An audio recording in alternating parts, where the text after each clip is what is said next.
Class 10 के MP board के सभी विद्यार्थियों, लो जी आ गया आपका सुबह, जो आपको 22 सितंबर की सुबह को आपको ये प्रश्न पत्र देखने को मिलेगा। यहाँ पर देखिए 96 और 404 का एचसीएफ क्या होगा। यहाँ पर इसका एचसीएफ होगा 4। बहुपद एक्स स्क्वायर माइनस 3 के शून्य होंगे, तो देखिए यहाँ पर हम यदि से तोड़ेंगे ना तो ये आ जाएगा √3 और एक बार प्लस में जाएगा और एक बार माइनस में आ जाएगा। a1/a2 थोड़ा सा बड़ा कर लेते हैं, आप अच्छे से कंप्लीट कर लेना। यही प्रश्न पत्र आपको सुबह देखने को मिलने वाला है परीक्षा में। यदि a1/a2 इज इक्वल है b1/b2 इज इक्वल है c1/c2, तो रेखिक समीकरण युग्म का कौन सा हल होगा। तो देखिए इसका हल होता है अनंता अनेक हल। समीकरण x square plus x minus 1 is equal 0, इसमें मूलों की प्रकृति क्या होगी।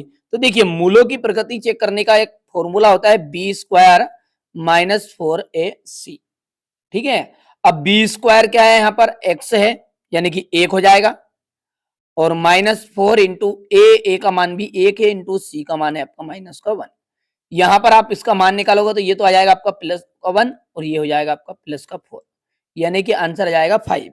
अब ये जो 5 आया है तो ये मूल क्या है, वास्तविक है और भिन्न है। चलिए अगला देखते हैं। इस एपी का जो 30वां पद है, 30वां पद निकालने का बेस्ट तरीका होता है a + 29d। ठीक है, तो यहां पर लिख देते हैं a30 है ये, तो a + 29d, ये फॉर्मूला यहां पर आपका लग जाएगा। अब यहां पर है a का मान जो है वो 10 है, ध्यान से देखना आप, 10 + 29 गुणित और d का जो मान है वो -3 आएगा, और 29 क्या आ जाएगा 87, 87 में से आपका 10 घट जाएगा, तो यहां पर आपका आ जाएगा आंसर -77, एकदम राइट आ जाएगा। ठीक है, मैं पूरा सोल्व करके भी बता रहा हूं, देखिए पेपर को, ताकि आपको अच्छे अंक आए। दो समरूप त्रिभुजों के भुजाओं के अनुपात कितना है, 4:9 है, तो त्रिभुजों के क्षेत्रफल का अनुपात क्या होगा। तो यहां से देखिए 4:9 है, तो 4 चौको हो गया 16 और 9 9 हो गया 81।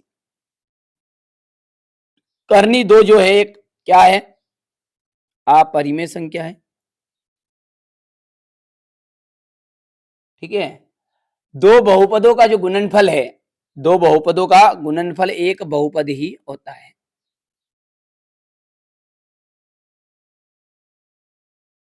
बहुपद ही होता है। ठीक है, थोड़ा सा पेन दूसरी बदल लेते हैं ताकि अच्छी नजर आएगी। 2x + 3y = 5 है।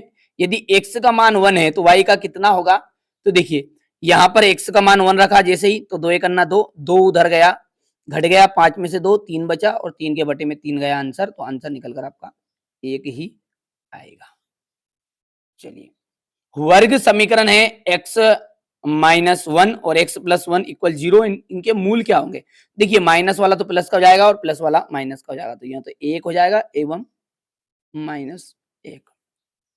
समांतर श्रेणी के कोई भी दो लगातार पदों का जो अंतर है उसे हम सार्व अंतर के नाम से जानते हैं।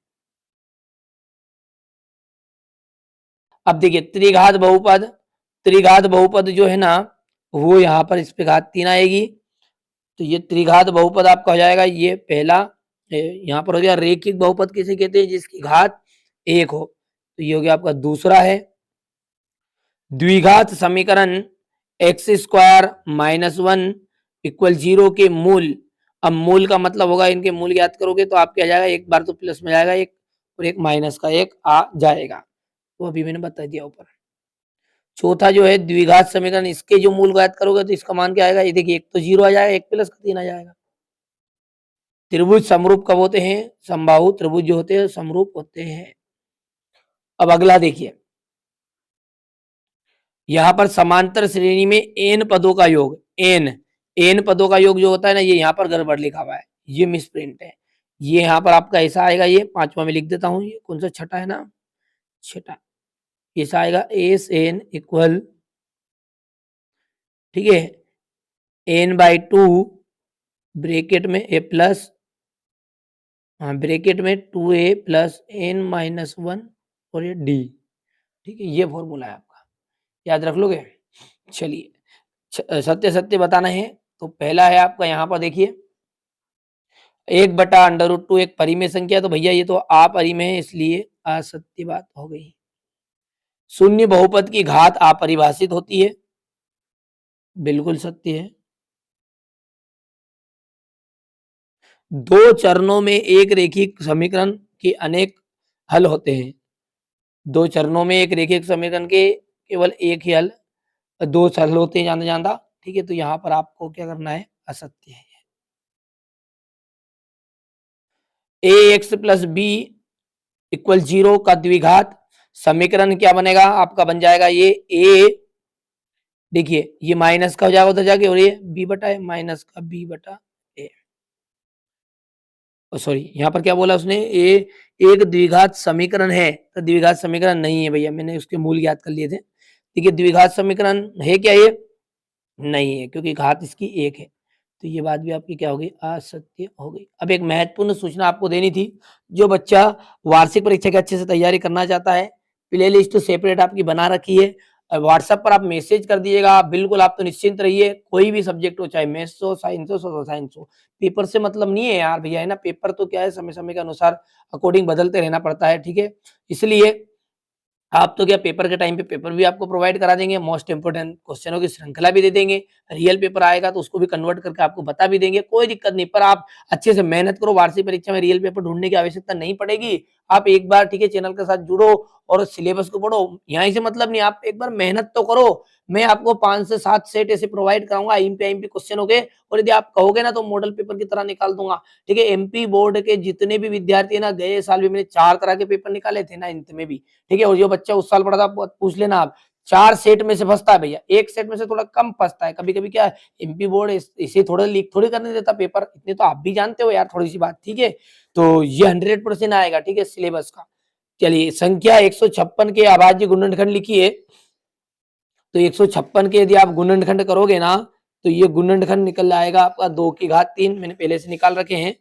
तो 2 की घात 3 इंटू 3 इंटू 13।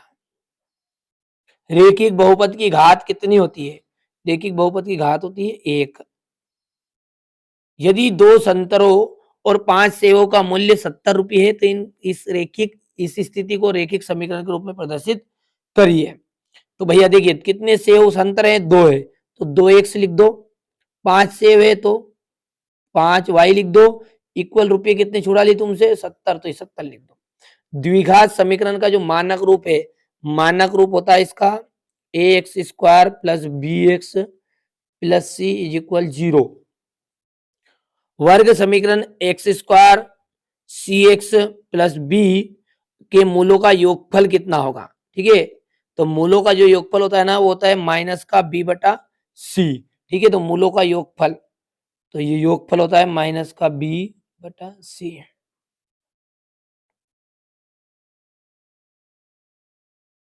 और गुणनफल रहता तो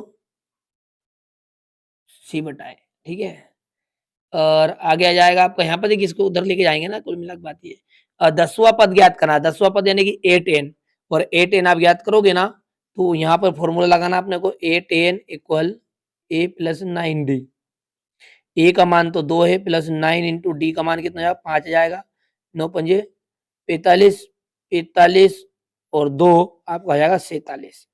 तो इसका जो मान निकल जाएगा वो 47 आ जाएगा। अब ये जो सारे सवाल है, ये मैंने आपको देख लीजिए, एक वीडियो बना दूंगा सेपरेट, बहुत ही जल्दी शाम तक ये वीडियो आ जाएगा। ठीक है, यदि बाद में यहाँ पर वीडियो आप देख रहे हैं तो तभी तक तो आपको मिल जाएगा। जैसे चैनल पर जाओगे, चैनल आर्ट में लिखा रहेगा, उसमें सारा पढ़ाया रखा है। ठीक है, घंटा 2 घंटा 3 घंटा जितनी का भी वीडियो बनाऊंगा, आराम से बनाऊंगा भैया, क्योंकि आपके पास समय बहुत है। अभी तो 22 तारीख है, पर मेरी इच्छा ये है कि आप अच्छे से तैयारी कर लोगे ना, ये क्वेश्चन ये वार्षिक में भी आपको काम देंगे। ठीक है, यहाँ से देखिए क्वेश्चन नंबर 10 हो गया, ये कर लोगे इतना। चलिए, क्वेश्चन नंबर 10 के बाद में हम बात करें, तो यहाँ पर ये है आपका क्वेश्चन नंबर 11, प्रतिस्थापन विधि। ठीक है, जांच कीजिए x³ minus 4x² minus x plus 1 equal x minus 2 की पावर घात 3 है, समीकरण है या नहीं है, ध्यान से देखिए आप तो। ठीक है, यहां से समांतर श्रेणी है, बढ़िया से मेहनत कर लेना और अच्छे से कंप्लीट कर लीजिएगा। ठीक है, यहाँ पर क्वेश्चन नंबर 6 हो गया, ये क्वेश्चन नंबर आपका 7, सॉरी गलती से 17 क्वेश्चन तक आ गए, मैंने ध्यान नहीं दिया। ठीक है, यहाँ पर क्वेश्चन नंबर 18 है ये। ठीक है, अच्छी मेहनत कर लो और अच्छे से कंप्लीट कर लो, यही चीजें आपकी परीक्षा में आएगी, 100% आएगी। ठीक है, यहाँ से देख लीजिए, ये और यहाँ से क्वेश्चन नंबर 21, 22 और ये अंत का